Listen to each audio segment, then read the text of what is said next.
Now, it's no secret that South Africans love food. The success of shows like MasterChef and Tim Noakes' Real Meal Revolution, I guess, are testament to this. It's high time then for an award that honours these culinary kings and queens. So a panel of 6 judges got together to rate over 50 entries to choose their favourite cookbook at the first Sunday Times Pick and Pay South African Cookbook of the Year Awards.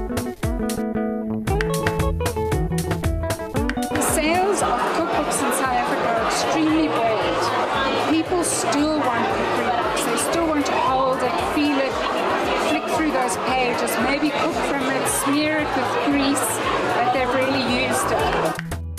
There were really some extraordinarily well-designed books. And it's the books that look like they've genuinely been curated, where there's so much attention to detail, not just in terms of recipes, but in terms of the photography, the styling, what everything looks like from start to finish. Your opening page, your forward to the very end of the back of the book. And the books that there was clear curation throughout of stand head and shoulders above the rest of them. And I think that's what we've got to start thinking about. Not just the content, but the overall sort of delivery of the book. If a picture is put in front of me and I want to lick that page, that does it for me. I don't know anything about layout, but when you can read it very easily and it's a book that's easy to use in the kitchen, then it's a winner for me. And first-time author Daisy Jones came out tops with her book entitled Starfish.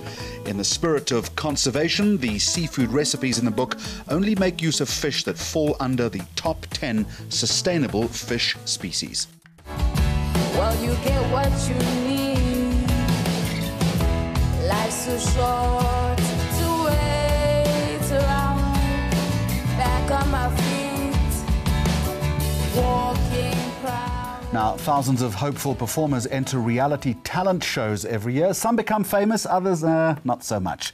Well, things went a bit south for aspiring singer Raheela Abdool when she entered one such contest.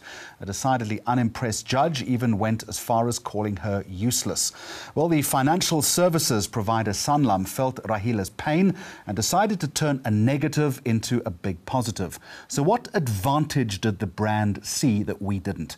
In Cape Town, Sonia Sanders is Sanlam's Group Head of Marketing and joins us on Mags on Media. Sonia, a very warm welcome to you. Just contextualise this for me first. What actually happened to this poor contestant? Well, Raheela entered the singing contest, as you mentioned, and the judges weren't impressed with her singing, and one went as far as calling her useless. And I think the reaction she had to that comment was quite severe and visual on the show, and it really touched a lot of people and the media. And when we heard about the story, we thought, here's an individual that we can make a difference to. You know, as a brand, we believe that everyone should live their best possible life. So we contacted Raheela, and then we spoke to Art Matthews, who was absolutely fabulous, and he wrote and produced a song for Raheela so that she could have a second chance at singing and showing the world and herself that no one should be called useless. When you contacted Raheela, how did you sell this concept to her? I think she was so excited about a second chance to go out there and just show the world that she's not useless. I mean, she was absolutely emotional about the opportunity. It was a wonderful time for her. She met with Art Matthews. He spent a lot of time with her, teaching her a lot about singing. And it was just for her a chance to re-establish her sense of self-worth. Now, explain to me the fit between that story and the pillars of your brand.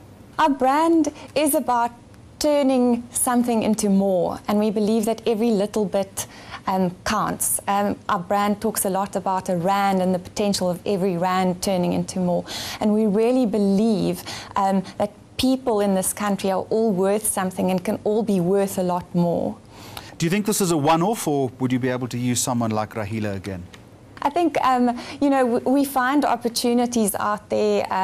We've done a couple of social media initiatives where we have found opportunities where we can align our own values as a brand with individuals out there, and we definitely won't stop here. All right, Sonia Sanders, some clever and nimble thinking as far as your brand and your agency is concerned. She is the Group Head of Marketing in Cape Town. We have good and bad days.